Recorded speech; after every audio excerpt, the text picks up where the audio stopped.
Hello, everybody, and welcome back to the Garden of Sports Fantasy Football Podcast. I'm your host, Jake Gardner, alongside my brother, Zach. What's up, what's up? And our guest host, Kyle Forsythe. I am back once again. Yes, back for the football. We love the football. Yes, we love the football. So, we're going to go over waiver ads for this week, our surprises of the past week, and then buy low and sell high trade targets. So, let's jump in, boys. Zach, who do you have for surprises? A surprise, to be sure, but a welcome one. Oh, no. All right. Thanks, Emperor Palpatine. Okay, so my surprises of the week started off with Travis Kelce. 4 touchdowns. That had me lose in one of my fantasy leagues. Freaking Ben had him. And I was up by 30 with, he had only Travis Kelce left to go. And, screw me, I guess, for thinking that, I had it with a tight end left to play. But, that's just my mistake. But anyways, Travis Kelce scores like 32 points so I lose that week. So that was awesome. So Travis Kelce, you're so great. It's awesome. Just awesome. Anyways, moving on from that one. Breece Hall, 26.7 fantasy points. The dude is definitely starting to come into his own, looking like that true stud running back that a lot of people thought he was going to be. And it looks like the Jets are kind of cooking on all cylinders right now. The whole team looks really good. Who would have thought that they just needed Zach Wilson to get back in there for them to start gelling and looking? So I don't know if it's real, but right now they're playing pretty good, and Breece Hall's definitely looking good. And yeah, surprised he finally started doing good. And then my last surprise, my guy, Gabe Davis. Oh, no. 3 receptions, 171 yards, 30.6 fantasy points.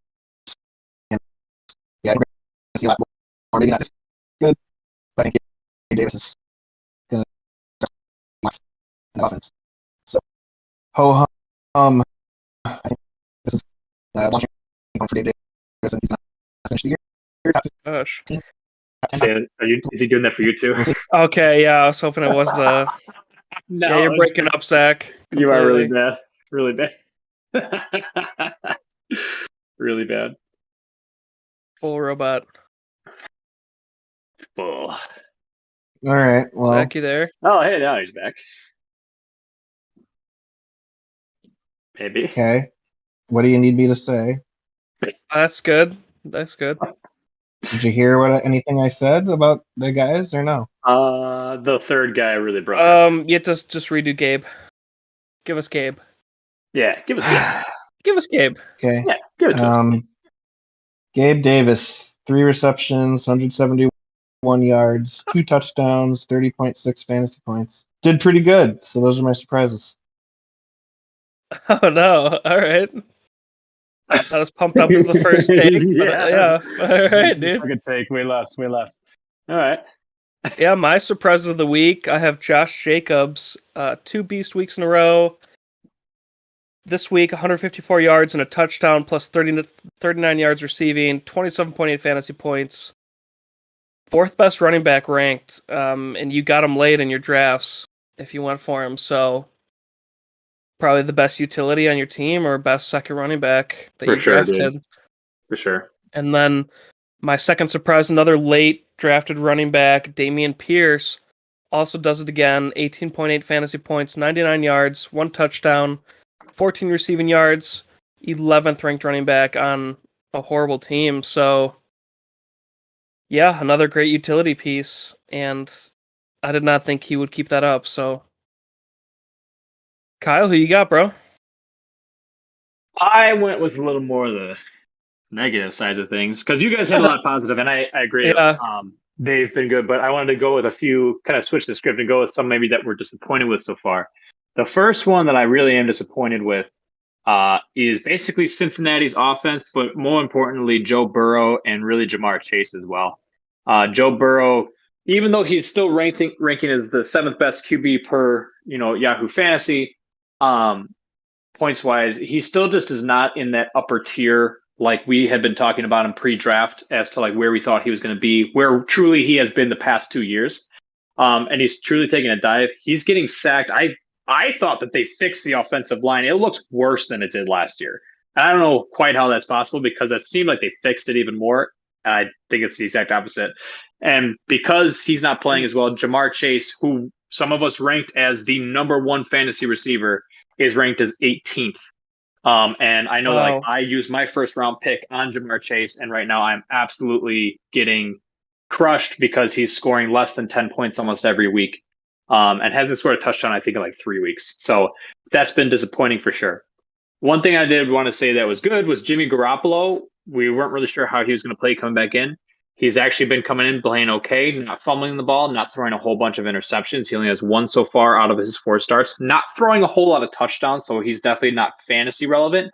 But he is efficient enough on game day to be able to keep the receivers and the running backs for the San Francisco or the 49ers still relevant, which is nice to see because we were all worried about, are all the players on the 49ers going to fall off? Is Deebo Samuel going to fall off? Are the running back by committees going to fall off? And luckily, so far since he's been playing, they really haven't. They've been able to produce, maybe not quite as much, but they are still being able to produce numbers, which has been good to see. The last one that I had was just another one. I mean, Super Bowl hangover is definitely a thing this year as Matt Stafford has another sub 15-point performance. And another guy who's, I don't know exactly quite where he's ranked, but I don't think he's ranked number one. A lot of us were saying, Cooper Kupp, seeing if he could be top 5 again. And I think he's outside the top 5 in performance. I mean, they looked absolutely just out of sorts against Dallas. I mean, 22-10, and the game was about as bad as that number sounds. I mean, Los Angeles just had no answers for them the entire time. Playing against a backup quarterback on Dallas. So just interesting. A lot of these players that we were saying could be top picks, top offenses aren't performing as good. And I know that I am suffering from that. I guarantee that other people are too that use high picks on some of these players. So interesting through the first 5 games. Yeah, geez. So I just added a guy you just talked about to the. Oh no, I meant to put him in buy low. Gotta add Jamar Chase in there. True. Yeah. No, people are dropping Stafford, dude. Like in a lot of my leagues, like if you're in a money league, anybody listening, then you don't have time for bullshit, and he's available in my big money league. Like, right. Nobody cares. Sure. So yeah, but someone to at least put in your watch list, I guess. Absolutely, I think so. Yeah, let's break into our top waiver ads. We actually have a decent list here. We wanted to really go into even deep league grabs, some people you can grab. And first on the list, Brian Robinson, running back for Washington, 47% rostered according to Yahoo Fantasy. He's back after recovering from multiple gunshot wounds. Had the bulk of the carries his first game back and is about to face the terrible Chicago Bears run defense. True. How excited are you guys about him? I need to see another game. I really do. I'm pretty excited because it was his first game back after that kind of gruesome injury, and he had 9 carries, and the second running back, Antonio Gibson, only had 3. So they gave him the majority of the carries right away, and he's only going to get better from there. So I believe that they look at him as the number 1 back, and he's going to just keep getting better every week. So I think this is the chance to still kind of get him. because I think his breakout game could be this week, and then he's definitely going to be picked up, at that point. Yeah, and the carries is interesting. So they're not just McKissick is only for the passing game now, or Yeah, that's pretty much what they're doing. They're using McKissick and Gibson more in the passing game, and they're going to be giving Brian Robinson most of the carries. Because if you okay, Antonio Gibson was in college was a wide receiver, and for some reason he's a running back in the NFL. So he's a good pass catching running back, Gibson. So I think they like yeah, using all three guys, and they have some nice little packages with all three guys out there. for sure. Kind of interesting. But yeah, Yeah, all the it's talk about Brian Robinson is he's like a bell cow running back. So yeah, it's worth it. I think with any player with upside at the running back position in fantasy because it's really hard to fill that position after the draft. So, at least put him on your bench, grab him and put him on your bench for your upside spot.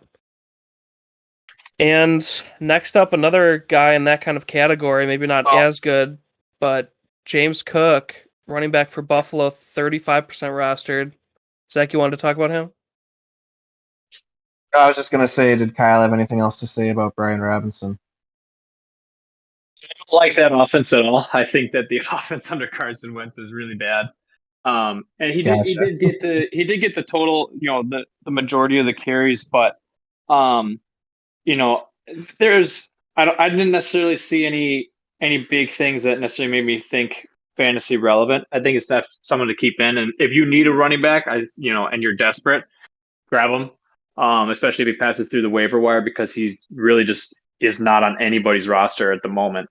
But I'm not necessarily throwing in a waiver on him necessarily. That's just me. Gotcha.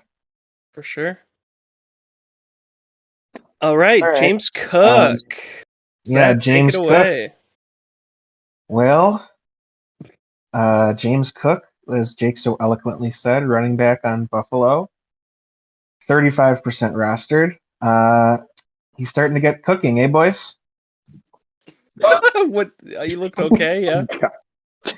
Um, he had a very nice. I just had to get the joke in there. Jeez.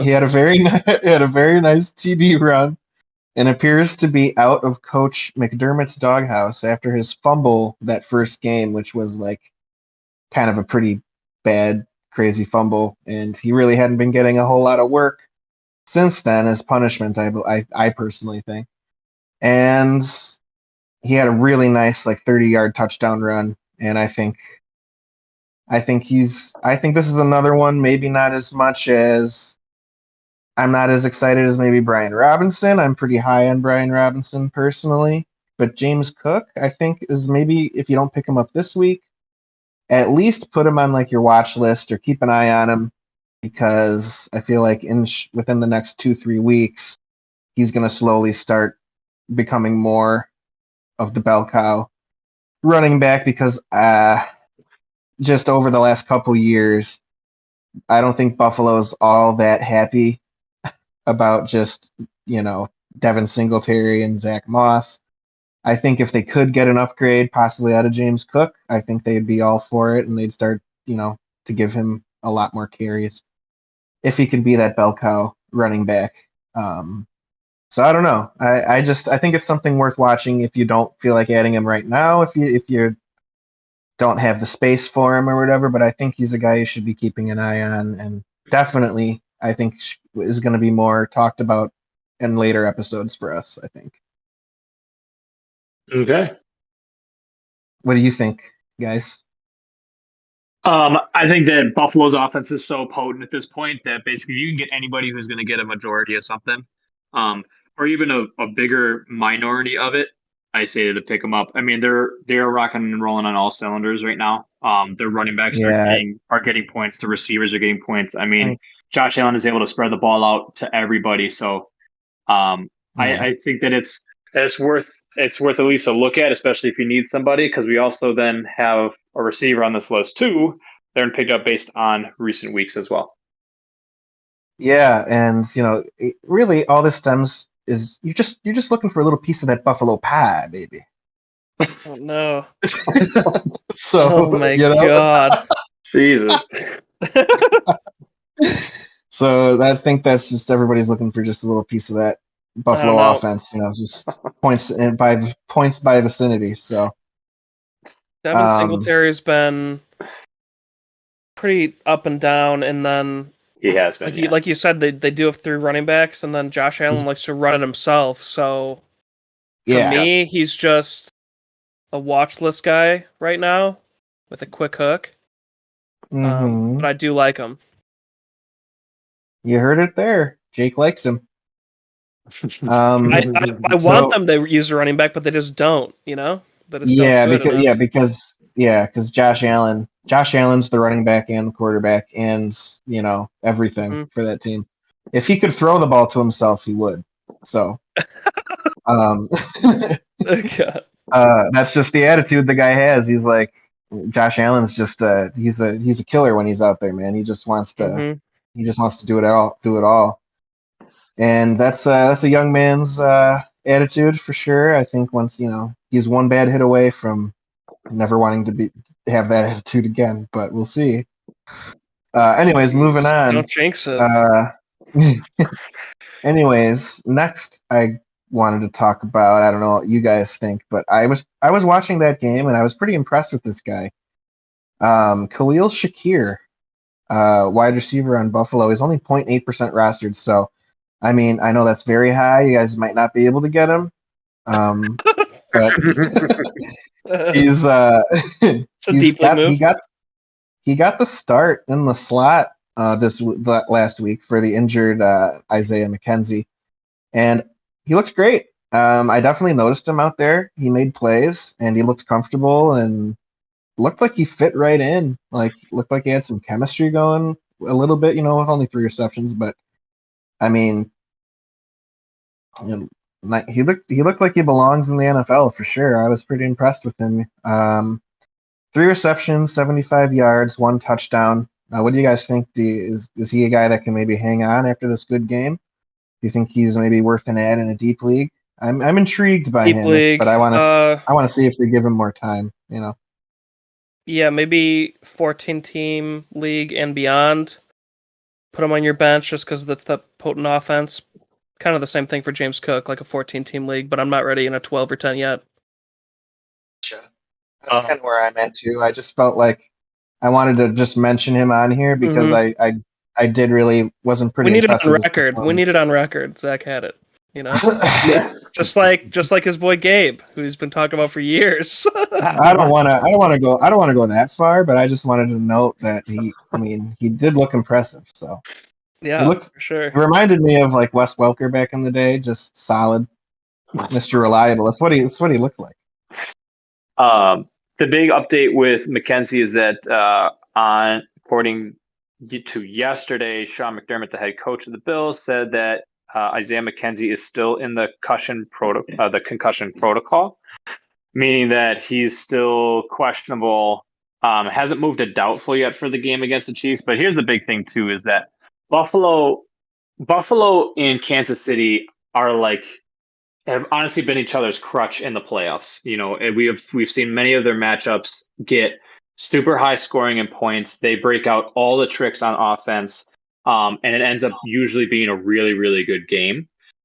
Especially if Isaiah McKenzie isn't back and you're desperate for somebody, either, you know, this is one of the first weeks of bye weeks, and you're looking for maybe somebody who could still get stuff. If Isaiah McKenzie's out, I say to go with Shakir.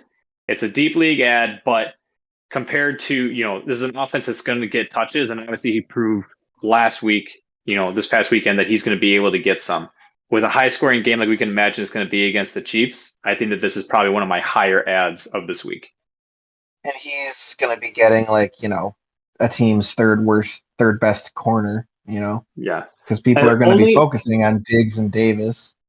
Obviously, it all depends, though, if McKenzie stays out. If McKenzie comes back, obviously this dude then drops off everything. But if McKenzie stays out and he doesn't play, then I think that this would be a good ad if you're desperate to add somebody.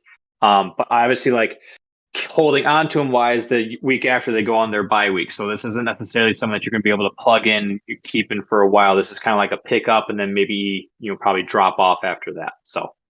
Yeah. Okay. I think I agree with you there, Kyle. Like, well, yeah, once McKenzie comes back, Shakir's probably, even if he did great this week, he's down the depth chart. So, yeah. All right. Shakir. Alec Pierce. Shakir. Zach, you're excited about this guy, right? I wouldn't say excited. I just, I was really searching for guys to put on this list. So he had some numbers. So I put him here. I wouldn't say that I would say that this guy isn't who I'm most excited about, but I think he's worth mentioning still. Yeah, Alec Pierce, wide receiver in Indiana, 8.7% rostered, 8 receptions on 81 yards, 12 fantasy points. Looking like a favorite, you said? Do you mean like as like the number 2 on the Colts? I mean, he's just looking. I mean, 9 targets, 8 receptions. I just feel like that's kind of high for how the Colts have been looking recently. So, I mean, just an absolutely awful game. I mean, what an awful game between Denver and Indianapolis. I mean, yeah, it was atrocious, dude. It looked like it looked like high school football, but like bad high school football, Because if you watch like the top in the country, you got like John Bosco and Mateo that just played each other, and that they look like college players out there, and many of them are D1. This was like a bad high school like single A type game. Like the kids are like they're playing on offense and defense. Like it was awful. But this was one of the shining things. This is like the JV game that goes on at like 4 o'clock when people are like tailgating, waiting to come into for like that game later. Yeah, but just awful game. But this was a bright spot because I found myself looking like, who the heck is this guy that keeps catching these balls? And obviously it's because Michael Pittman is double covered up the top. And they aren't going to let him try and get anything because they know that that's probably the only guy for Matt Ryan. So there was time for somebody to step up, and this could possibly be the guy. The last 3 games he's played, he's had 7.6, 10, and now 12.1 points.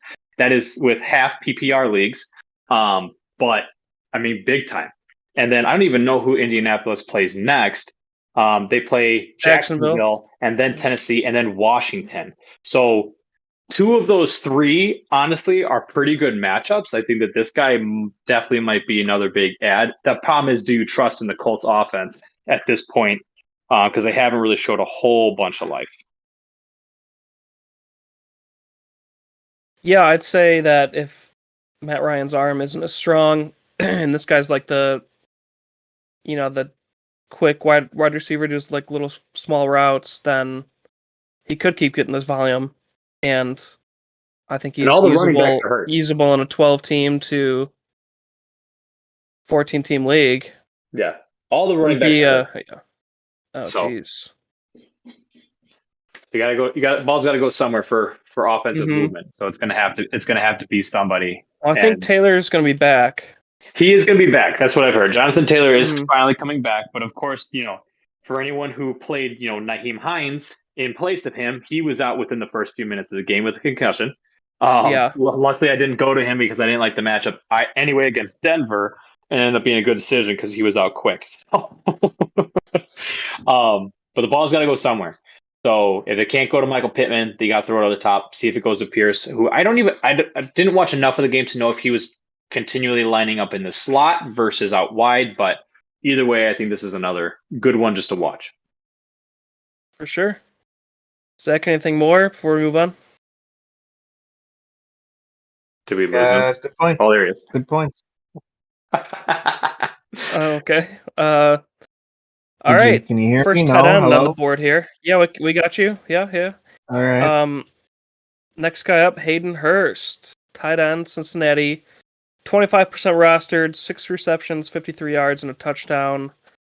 Top tight end for the Bengals. Looks like he has good chemistry building with Joe Burrow. even though they've been struggling. Yeah. And I think he's a nice tight end to grab if you just are weak at the position.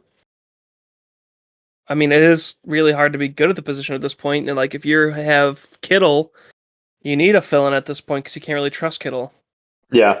Well, there's a lot of them that you really can't trust. And then ones that are very touchdown dependent, but that's typical tight end. He is ranked currently number 12 on Yahoo Fantasy as a 12th tight end as of right now. Has touchdowns in back-to-back weeks, 10 plus points in back-to-back weeks. Honestly, like we had talked about earlier, though, Joe Burrow's struggling. So if you're struggling for a tight end, this might be a good stop shop, but just know that this production from him might not be someone that's kept up all the time, but he seems to be a more reliable guy than some of these other guys that are touchdown dependent on these other teams. Yeah, I'm just wanting to get in now to get him because I feel like at some point Cincinnati's going to start doing the Cincinnati thing. Yeah, there's just too much. There's too much talent on that offense. So if we've seen it before, the Super Bowl hangover, man, it affects teams for no reason at all. Maybe it's affecting the Bengals. They started slow last year too, didn't they? They had the big run. They had a big run at the end. The last 10 games or whatever. Yeah, they did, but Jamar Chase was looking good like the whole year, basically. Yeah. Yeah, but then the second half, like T. Higgins went off too. Everybody started. That's when they were unstoppable. So anyways, I'm just getting in on the ground floor of Cincinnati, starting to do better, and I think Hayden Hurst is gonna, I think if the offense gets cooking, he'll be able to put up weeks like this, consistently, for sure. Yeah. All right. I just wanted to mention a guy real quick in case he was still rostered. This would be my top running back off the board. Raheem Mostert, running back from Miami, 69% rostered. Giggity. If he's still available, you got to go grab him. He's taken over the touch count and is the main starter. I mean, at least you could stream him until he gets hurt again. But, starting running back on a potent offense. Got to look into that wide receivers injuries, though. But, yeah, if there's any chance he's still available in your league, go grab him. Yeah, last 2 weeks, 15 attempts and then 18 attempts. This most recent week, 113 yards for a touchdown. There are the next two opponents are pretty big in Minnesota and then Pittsburgh. However, like we've always said, a number one running back is a number one running back. If he's getting the majority of the touches, they're going to get some kind of production, get some kind of points. So he'd be someone to keep an eye on. Just know if you're going to pick him up, Minnesota and Pittsburgh are the next two that they got to play.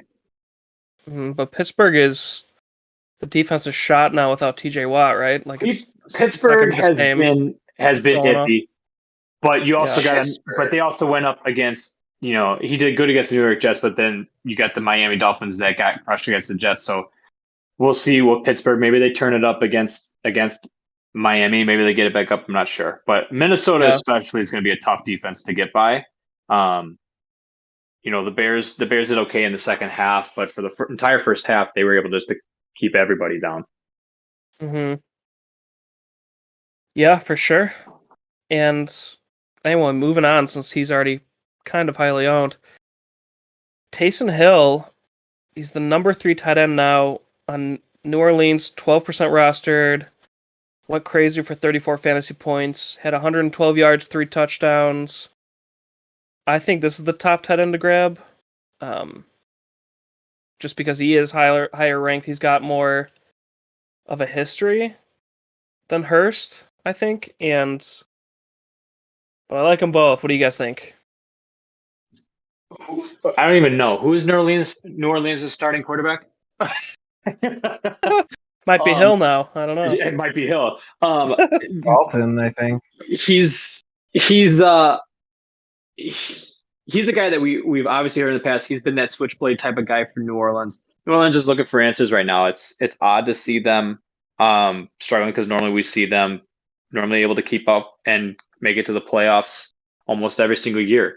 So it's interesting to see them struggling so hard. So they're going to be looking for answers. They're going to go to their switchblade. So. Yeah, who would you guys go, Hurst or Hill? Whatever. Off the cuff. I'd put a claim in for both of them and just see which one I got. But which one first? First claim matters. I'm going with Hurst. The only reason being is that Taysom Hill can get those points when they're going to use him as the switchblade, but they don't always do that. He didn't even play at all versus Carolina. He only had 1.4 points against Tampa Bay and then 8.1 against Minnesota. Obviously, that's the thing is that I think he has a lower floor than Hurst, but he has a higher ceiling than Hurst. Obviously, 34 points is ridiculous. That's even more than Travis Kelce this week, or yesterday when they played. So I think that's just something to keep in mind, that he can go up and down a lot more than Hurst. For sure. Because it's just all situational with him. Like, they don't always just come out. Until Michael Thomas is back, I think he's the top one. But if Michael Thomas is back next week, then I'd probably go Hurst as well. Okay. Because that's probably why they used him more in the passing game. For sure. With and the top it might guy out. Their gameplay for the week, just thinking that they could probably get it. And he played great. Let's be honest. He played awesome. So. Sound logic, my lord. Next up, first QB off the board, Geno Smith, Seattle QB, who everybody wrote off before the year. Yeah. 32%, 32.6% rostered. He's the 6th ranked QB. I think he's earned his respect. And if you're in any league past 10 teams, you got to roster this guy as at least your bench QB at this point. I mean, he's better than your bench QB at this point. Might be better than your starter. I mean, they all wrote him off, and he didn't write back. So, yeah, dude. Isn't that the whole meme going around? Yeah. I think one of the biggest surprises. I think we should make. Yeah. Depending on how he finishes the season, because we always say that we have the LeGarrette Blount effect for like the running back of the year. That's just like straight up points, touchdowns. Yeah. We should make the Gino. The Geno QB of the year, like the guy that comes in that everybody writes off, and ends up playing pretty solid because he legitimately has played really well, especially the past 2 weeks. 31.7 points last week against Detroit and against New Orleans, 24.02. He's gotten above 17 points 4 out of the 5 games so far. So I totally agree. If you're looking for anybody and really struggling with the QB, or say you had Tua and now, who knows when he's coming back, and you need a starting QB that you can rely on, it seems so far that you can rely on Geno Smith, which is never a sentence that I ever thought I would say. Yeah. Right. And just to make this even more like insane sounding, like I was graduating high school when this guy was like coming out of college. Like, wow, that's just how long he's been in the league. 10 years now. It's just like I always remember like all the memes back in like freaking 2014 of him on the Jets. And it's crazy. I just think it's awesome too, like how his career trajectory has gone. Because honestly, 3 years ago, I didn't even know this guy was still in the league. Yeah. For like, sure. He was like a third stringer somewhere, I guess. He had to be, because here he is now getting an opportunity on Seattle and doing great. And I think this is the stuff that makes sports so cool, is when stuff like this happens. And I hope that Geno Smith does good like this the rest of the year, because it's such a cool story. And he can finish his career for his last, however, 5, 6, 7 years in the league being a good quarterback. I think that's really cool. That would be really awesome. I mean, yeah. Looking at their schedule, and there's really not too many hard defenses. I mean, the Rams have been suspect. They got them twice in the second half. A hard defense in Week 10 is Tampa Bay, and then they have San Francisco Week 15. That's it. I mean, everybody else, I think he'll be fine. And I'd say play without caution. And I don't know, even before this week, this past weekend, all the articles were saying that he still to like just do Teddy Bridgewater over him, and then like that was a fail. So they finally everyone succumbed, and like this guy's playing great. Yeah, he is.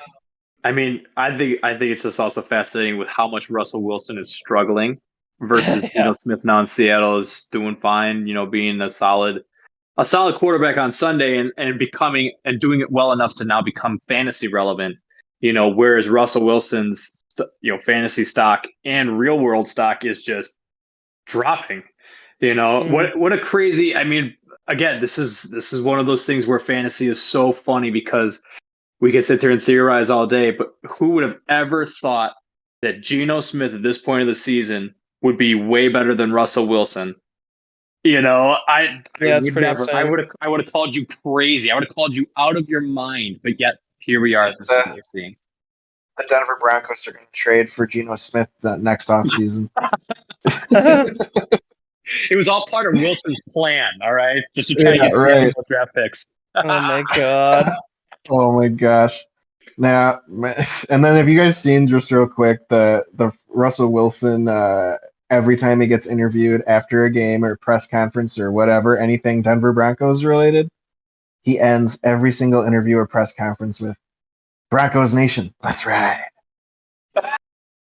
No, I haven't. Oh my god. Very strange. But seriously, watch any interview that he has done since he became a member of the Broncos. And every single one, there's like a YouTube compilation of it that's like 5 minutes long. Joke. Oh my god! And he's like, "We need that Broncos Nation. Let's ride." Seriously, we do. And I wonder if that's like a brand thing, and he's like getting paid. There he goes again. Losing. There he goes. See you, Zach. All right. Oh, there he is. Now he's back. Yeah. It's got to be an inside joke with his teammates. Has to be. There's no way it's not. Maybe he just is trying to win over Broncos fans, which now he's got an even harder job of doing. He's a goofy. I don't know. Oh man, Zach, you are. Zach, here's his text. You're messed up. Next thing on here, Patriots defense, 14% rostered, 7th ranked defense, playing Cleveland this week. So maybe you don't stream them against Cleveland, but yeah, when a lot of people, when they're streaming defenses, they pick them up 2 weeks early, and 2 weeks from now it's Chicago. So it's a good defense. It's been a good defense for a couple. Well, not the COVID year because like their whole defense sat out, but last year they came back with all their starters and they were a top defense. Am I wrong? No, they were. They were top 5, and they were top 5. I think they're proving that they're still here. They're still here to play great football because 7th and they're 13.5% rostered. Go grab them. Go grab them for the Bears matchup, not Cleveland. If you need somebody this week, I've seen people drop in the Rams defense, but yeah. I mean, anyway. I think the biggest thing was holding Detroit to 0 points. The highest rated offense in the league. The highest scoring offense in the league, and they held them to 0 points. I mean, granted, we know it's Detroit, but still, I mean, Detroit was throwing up numbers, and you're just like, okay, I didn't quite see this coming. Who are these guys? Are they actually clicking? But they held them to 0. They've had at least 1 interception in 4 consecutive games, 1 fumble recovery in 4 different games, and have had at least 2 sacks or more in 3 out of the 4 last games with back-to-back weeks with defensive touchdowns. These guys are basically putting numbers up across the defensive fantasy board. Can they do it against a team like Cleveland? Not sure. Cleveland is a little bit stronger, but probably not as strong as we thought they were going to be this year, obviously. But then, like you said, they got Chicago. And then I caution to say then they go to the Jets, but we just saw the Jets destroy a Miami team that's been really playing well and score 40 points, and the offense took off. So I don't know necessarily about the Jets. I say that one with caution, but the top 10 defense, if you're struggling for a defense, top 10, you can't go off of that. For sure. And they have half the touchdowns Russell Wilson does on the year. So they're pretty heavy scoring too. There you go. In comparison. Yeah. Just have the entire Patriots defense play QB for Denver. They'll be fine. Yeah. Really good. All right. Zach, do we have you back yet? All right, I don't hear No. anything. All right. Jacoby Myers, next guy up. Jacoby Myers, wide receiver on New England, 64.5% rostered in ESPN leagues, and he missed the past 2 weeks with a knee injury, I believe. I believe it was me. He came back very strong, 111 yards, 20 fantasy points, and 1 touchdown. I think he's the number one option there. I know one other wideout has had a good game, but this guy seems to be the talent. And I think he's the top wide receiver grab if he's still available in your league. What do you think? The other big thing is that Mac Jones might be back too from his ankle. So, which I think really boons for him because even though what the heck is his name? He's a rookie. Bailey Zapp was the one that was out there throwing the balls.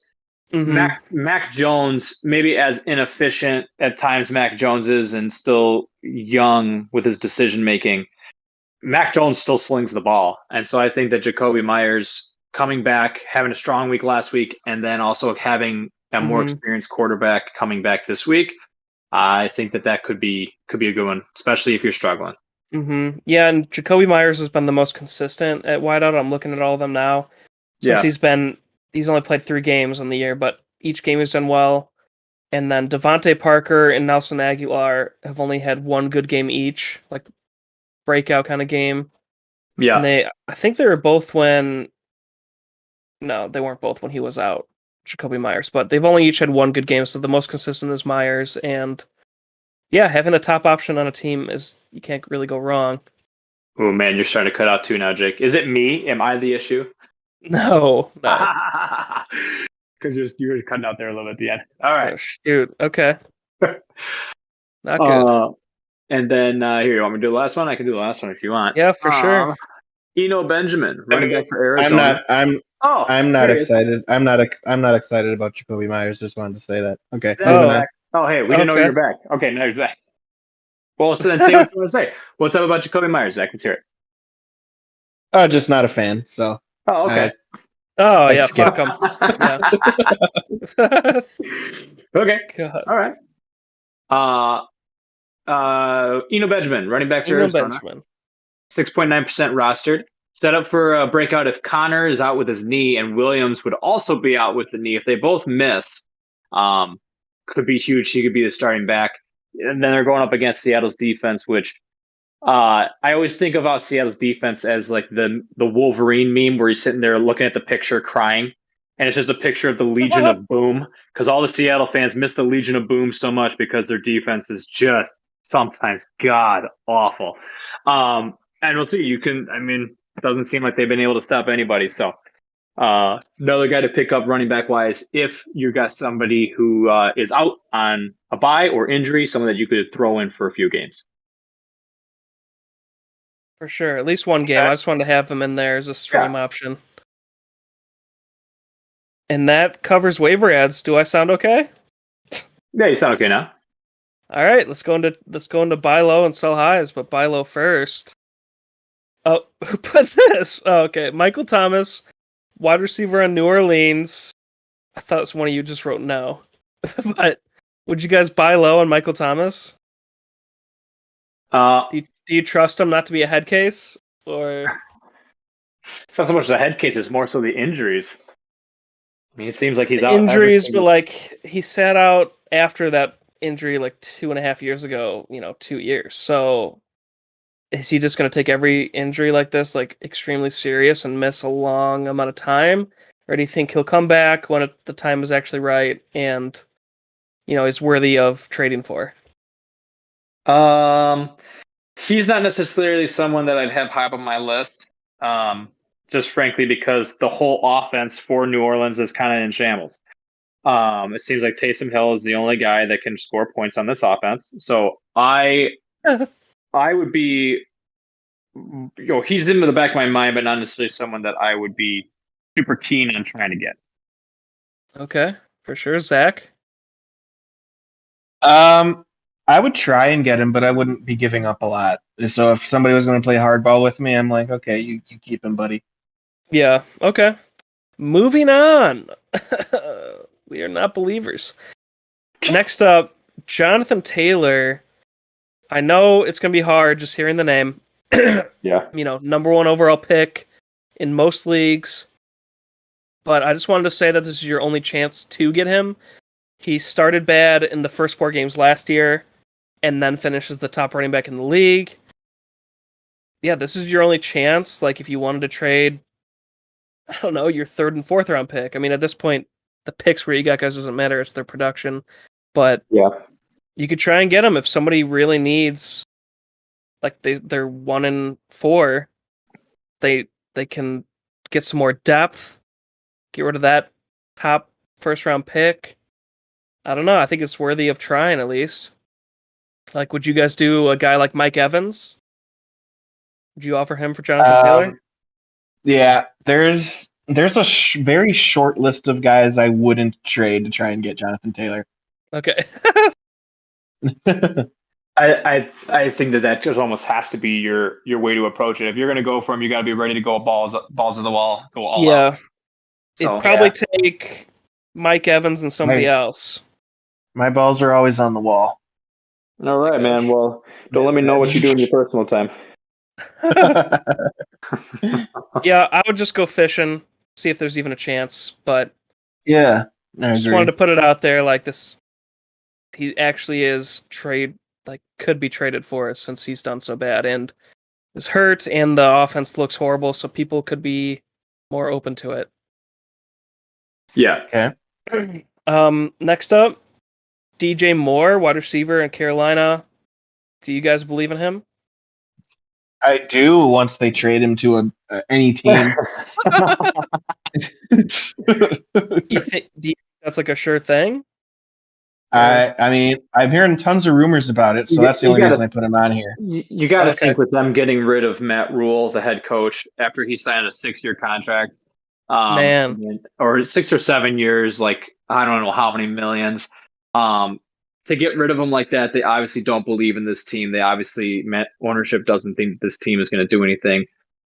Do they try and get someone? I mean, I feel like at this point they're.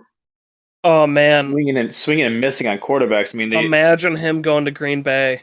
Can you imagine? Oh. As a Bears fan, I would hate that. But as a fantasy guy, it would be huge. I've heard tons of rumors of him to the Bears. I heard that the Bears are actually calling on him. Wow. Which I'll remain to be seen, because I feel like Bears are going to be sellers at the deadline, not buyers. But maybe if they have their opportunity to try and get somebody, they go for them. But I have to see if it was a fake Twitter account, because there's a ton of fake ones, but it looked like from what I saw that it was from Adam Schefter that the Bears called about DJ Moore. But it might have been a fake account. I have to look more into it, but okay. I feel like any team should be calling on DJ Moore. I feel like he's been a proven enough wide receiver. He proves to be someone who's been consistent enough, not only in fantasy, but in real life and game day. So I feel like every team should be calling. I think if he goes to any team that has an above average, has maybe even just an average quarterback, I think that his fantasy relevance increases drastically. Because right now, Baker Mayfield is continuing to play like the Baker Mayfield that we saw in Cleveland. Not the good Baker Mayfield in Cleveland, but the bad. He's going to be missing Baker Mayfield's missing a couple weeks anyway, so I don't even know who their backup is. It's not Darnold? Isn't it Darnold still? Or did they get rid of Darnold? I don't even know. No, it must be. It is probably Darnold. Okay. But I don't know. Yeah, so if you believe he's going to be traded. Because Sam Darnold is on the IR. Sam Darnold, and so this was on the 3rd of October. Sam Darnold ankle is not close to returning from the injured reserve. Yeah, I see that. So we have no idea. So I think absolutely this is probably a time to for sure buy low, because right now, I mean, how much? Yeah. His right now his fantasy relevance is 0. It's all going to matter if he gets traded, and if he does, where he goes to, which obviously will be someone with a better QB situation than Carolina, because I don't think you can't get worse than Carolina right now. Goes to Seattle, they make it to the championship game or something with Geno Smith. Can you? No, yeah. You mentioned that top three of like of having Tyler Lockett, DK Metcalf, and then DJ Moore. What a top three, man! That would be like. That would be Would it be top three in the league? That have that would be have to be in conversation at least. that would be in conversation for sure. Because what top three? But anyway, regardless, we could say that about a lot of things. But regardless, absolutely, I think he's a Yeah, I agree. That's a good one. Yeah, so I'm a little hesitant because there's no guarantee he gets traded. For sure, you not. could just throw like a guy who had one good week out just recently, and see if you can fish for him. But yeah, well, you don't want to give up too much. Yeah, for sure. Buy low, not buy medium. Or absolutely, you could maybe just do a 1-for-1 struggling guys. Just see if Allen Robinson for DJ Moore. Just see how it goes. That's another guy I'm saying, man, I really thought that he would be better, but he's just been so absolutely garbage. I just don't know what the deal is. I think it's just the whole Rams, man. Well, I think Matthew Stafford has a case of the Cooper Kupp's disease, where that's the only guy he can look for. Racism. Oh my God. It's fascinating, man. The Super Bowl hangover, it's real. And the Rams are very hungover. So yeah, they are. All right, next up, Travis Etienne, running back on Jacksonville. Oh, I just wanted to say one last little quip. Oh God, about the Rams. Matthew Stafford's focusing too much on his Little Caesars commercials. Oh God, yeah. I don't know if that's it. But maybe. No, probably not. Maybe he's coming with commercial ideas on the bench instead of watching film. I jest. All right, Jay, give us Travis Etienne. Yeah, Travis Etienne. I think he should finish as the top back on the Jaguars, especially if they keep losing. I mean, they drafted him high for a reason. But they also didn't expect the other guy to come back and just dominate. So yeah. But if you want a second half upside guy, pure buy low, I think this is, especially at a hard position to fill in running back. I just don't understand why Jacksonville continues to be surprised by James Robinson, who's been pretty damn good running back ever since he stepped foot onto an NFL field. He's coming off a major injury, though. So. Was he? Yeah, it was like an ACL, and then he came right back and dominated. James Robinson? Yeah. Oh. Okay. That's why. People drafted ETN high because they thought James Robinson wouldn't even make like the first couple games, and that ETN, since he was such a high draft pick in the NFL, was going to just pretty much take over because James Robinson was also coming off of a major injury, and then James Robinson comes back early for week 1 and just dominates. I guess the past 2 weeks, James Robinson has not been that good. No, he has. It really hasn't. Maybe fallen off. Have they gone to ETN? It's also. I know ETN finally had a good game this past week, but it was obviously against a bad Houston team. But it looks like they split 10-10 on the carries. Yeah, they did. Is that right? So they're kind of going running back already. So we've added that to the San Francisco conundrum. So ETN's a good pass catcher too, so that's why I kind of like him, his upside. Yeah. I don't know. It's the thing, like Robinson, obviously the first 3 weeks was over 15 points each time. And now the past 2 weeks, he's been in the single digits and below 5. So, it's kind of like James Robinson has a shorter leash. If he keeps dominating, they'll give him the touches. But as soon as he consistently has a couple bad games, they're just going to go with the new guy and the young guy that they just invested in.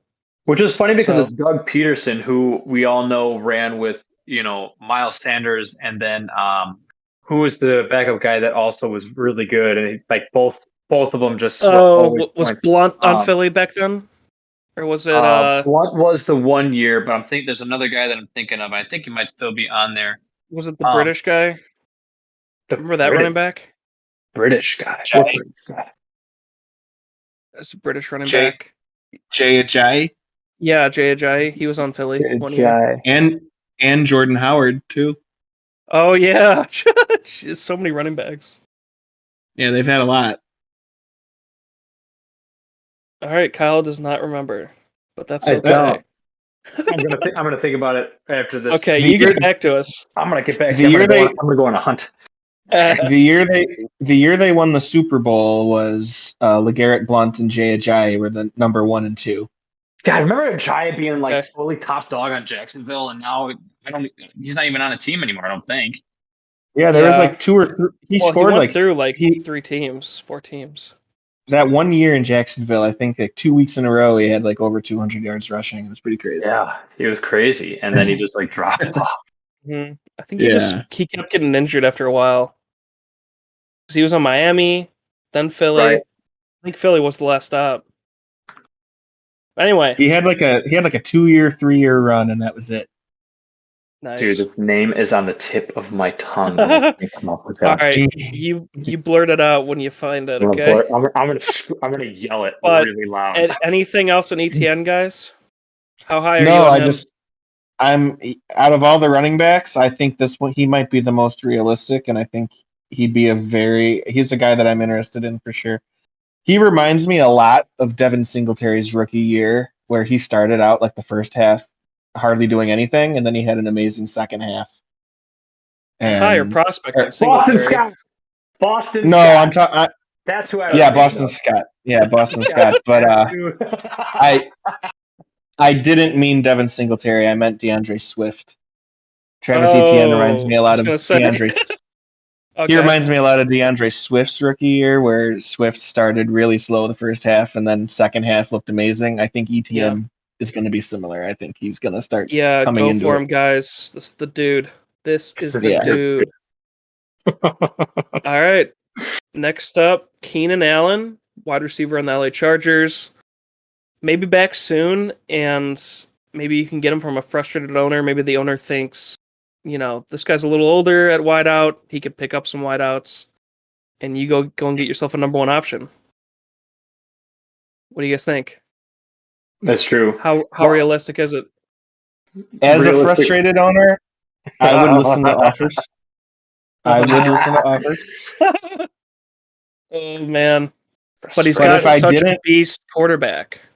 If I didn't own him, I would probably try and get him. But as a guy that does have him in one league, I would listen to if somebody had an offer.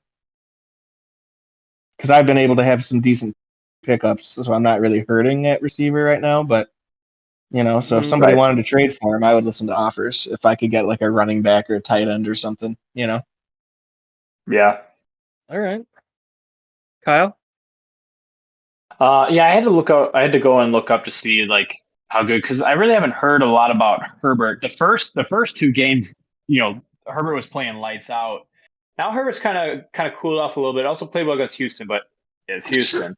Against Jacksonville and Cleveland, he was under 15 points, only throwing 1 touchdown in each of those games. They have Denver, then they have Seattle. So the next 2 games are important. They go on their bye, come back against Atlanta, but then go into another hard strip of San Fran, Kansas City, Arizona, and then Las Vegas and Miami. So kind of 5 tougher defenses there to go up against. But if he's able to come back before then, you're able to get a good week or 2 out of him. Then see what you can get him for. But I would buy low, knowing what they're going to go up against after their bye. All right, for sure. You wouldn't, you mean? Is that what you said? If he's not going to be back before then I wouldn't give something huge for him, just because the 5 teams after their bye are going to be tough defenses to go against. But it also just makes their offense better when they have this additional weapon, I think. That's true. They'll be clicking better. And then also Herbert, like you said, he's been playing this time, but he was playing hurt for a while. I bet he might be almost back to 100% now after 4 weeks. You hope so, but he's been playing worse as of lately. So if he can get back to his normal level, he'd be all right. This last week, Herbert did not look like he was laboring at any point out there, which was a good sign. Okay, gotcha. he looked like he was actually running for first downs and running full speed, and didn't look like he was laboring at all. Where in that one game where he originally hurt his ribs, you could tell that he was hurt out there. Like it was noticeable. Like he didn't look really hurt in this game, and I think that's a good sign for sure. But you never know if he's really 100% or not, though. But I think he's closer to 100% than he was 3 weeks ago for sure. All right, you heard it here first. What would you guys offer for him? Just real quick. My expert medical opinion. What would you guys offer for him? If you were going to go for Keenan Allen.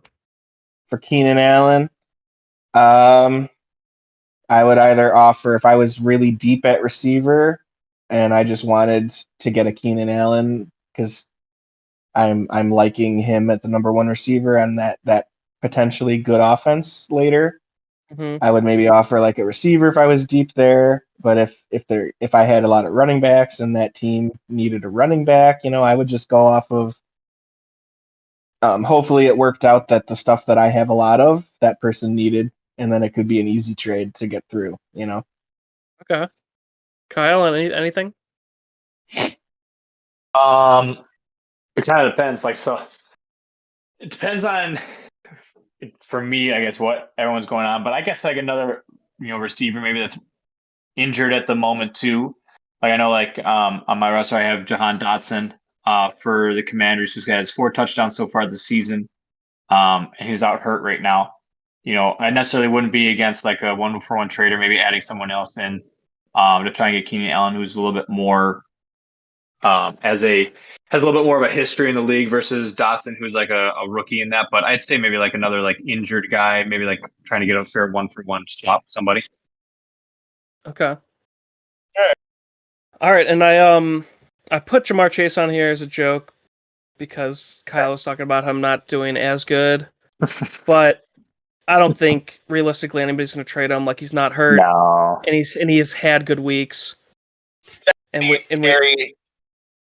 would be very tough to pull off getting Jamar Chase. Yeah. So moving on, let's go to sell highs. let's do it. Raheem Mostert, running back for Miami. So we talked about him as a pickup if he was available, but if you already have him because he is like 70% owned, he's getting the bulk of the carries. Jake Gardner, the used car salesman over here, picking scraps up and reselling them right away, huh? A lot of people grabbed him last week, and we didn't have an episode last week, but he looks really good. He's getting the carries, but I'd sell him high before he gets hurt. I mean, this isn't the guy you're going to get Keenan Allen for. It's more like a guy you could try to use to get, or package to get ETN. That's what I'm going for. Yeah, no, definitely. I think that's great. If I could pull that off, if I could scoop Raheem Mostert up and also put him in a trade to get Travis Etienne, I'd be down for it. And the cool part of that is you could do that, and then if it doesn't work out, you still end up with a pretty decent running back right now. So, yeah. If you guys don't have anything to add, no, next I just guy, think that's yeah. You sniffed that one out. That's pretty good. That makes a ton of sense. Sure. Jeff Wilson Jr. is next up here. Running back for San Francisco. I know he's done really good, so I'll just 19.7 fantasy points, 120 yards, 1 touchdown, 12 receiving yards, and he's had a couple good weeks. I just wanted to ask you guys, do you trust him? Would you sell high? I think the only thing is that he's only the number 1 right now because of injuries. But he has been playing really well. He was someone that I picked up on the waiver wire when he first was going to be named as the starter. Over. And I've had him honestly starting in my roster ever since, and he's been probably about the only bright spot besides now Josh Jacobs being good. Other than that, it's a matter of just watching the injuries and seeing if he's going to continue to be. But he's been playing so well, I can't imagine that San Fran's going to want to pull him, even when everybody's healthy. You got a guy that's performing like this, an offense that's rock and roll, and you desperately don't want to shake the boat, especially for them as they're in a very stacked NFC West. They don't have the time to shake things up, wreck what they have going. They need wins, and they need them now to try and stay in the hunt to try and win the West. But if Elijah Mitchell is 100% healthy, that's their guy.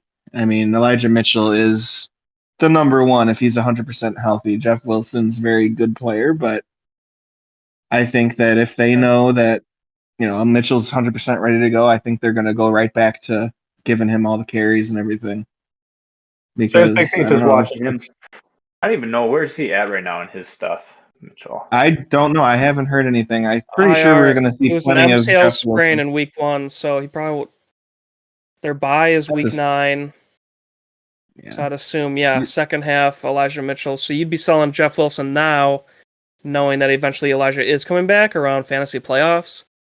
Yeah, this would be the time to sell Jeff Wilson if you were looking to do that now, so that the person getting him would get a few good weeks out of him. He's likely, and you could probably.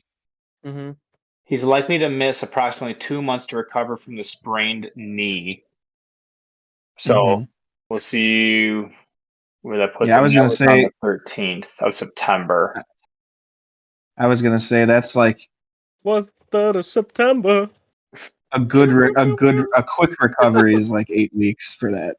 So okay, so he could be back after the bye technically. Yeah, probably. I think after the bye week they'll bring him back week 10. So I would definitely trade Wilson now. Then even if they still like him, they would split. They would split and just kill your fantasy value. I mean, he'd become a utility or a bench. Right, so I think now is what you can trade him, and you can still get a decent package for him because he is going to put up good weeks here for like another 5-6 weeks. 5 weeks. Yeah. What are you thinking, Kyle? After you learned all that, I still won't trade him because I have nobody else. Okay, well, yeah. Well, if you could, like he's your third, like you picked him up as a utility, If I couldn't spare him, then obviously that I would. Okay. I think it's going to be hard getting into bye weeks now. People are going to be gone. People are going to be needing to switch him, but maybe that's where you're finding your stats at running back, and you're able to ship him off to somebody who needs him to fill in for either injuries or waiver wire to try and get a good package from him back. Maybe some of the buy lows that we talked about. Maybe also just somebody who's just been better at fantasy that you can try and get a little better return on than what you had, because yes, obviously he probably will decrease at some point. It's just a matter of when Mitchell will actually come back. Gotcha. Yeah. Great talk, guys. I would totally trade him if I could as well. But yeah, if he's your second running back, then no. Yeah, for sure. And the last on sell high, it was actually hard to find sell highs this week. I have Mike Williams, 10th wide receiver overall. He is kind of an injury-prone player, and he's been doing really well with Keenan Allen out. So I don't trust him as to stay in the top 10. What do you guys think? Yeah, I think sell high. I think that you could trade Mike Williams and get maybe a more consistent guy in there, because if Keenan Allen is coming back 100% healthy, he's the clear number one. So. Yeah, and we already talked about how hard of weeks they're going to have after their bye for those next 5 weeks. Yeah. So I think that that definitely would be a sell high. Try and get him out now before he has to sit there, not only share passes with Allen, but then also have to face those top defenses. Yeah. All right, I'm sending a trade to you guys right now. All right, yeah. So I think it was a pretty clear one. Maybe he could stay in the top 20, but not the top 10. And like you said, the matchups, they got a tough schedule. So yeah. All right, that wraps it. Unless you guys can think of any other trade targets or sell highs, let me know. No, I think we covered a lot of. Yeah, we really hit it this week. Yeah, for sure. Yeah, so I think this, a lot of good information for everybody, and thank you all for listening. Jake, since my connection's a little spotty, why don't you do the socials this week? I'll just let them know. We're on all the socials: Facebook, Instagram, and Twitter. And website is really really close. 95% done. So we're right there, boys. 95% done. Yep, I'm hoping to get it up here end of week, to be honest. Excellent. That's awesome. So be looking out for that, and then we'll be on Spotify and other streaming platforms. So thanks, everyone, and thanks, Kyle, for coming on. Not a problem. Thanks for having me. Thanks, everybody. See ya. Bye.